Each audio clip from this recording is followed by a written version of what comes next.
आंतरराष्ट्रीय विमानतळ प्रकल्पामुळे पनवेल येथील जमिनीला सोन्याचा भाव आला आहे। वडिलोपार्जित जमिनीवर हक्क सांगून त्यांच्या भागधारकांमध्ये अनेक वादविवाद उजेडात येत आहेत।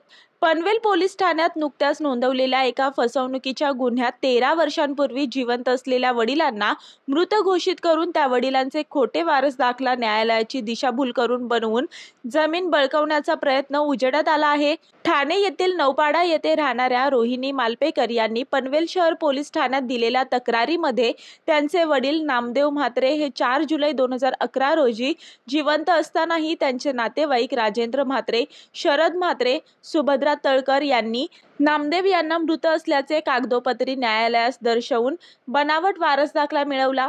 तो बनावट वारस दाखला पनवेल येथील दुय्यम निबंधक कार्यालयात वापरून त्या संदर्भात खोटे दस्त बनवल्याची तक्रार पोलिसात रोहिणी यांनी दिली आहे। याबाबत पनवेल शहर पोलीस ठाण्याचे पोलीस अधिक तपास करत आहेत।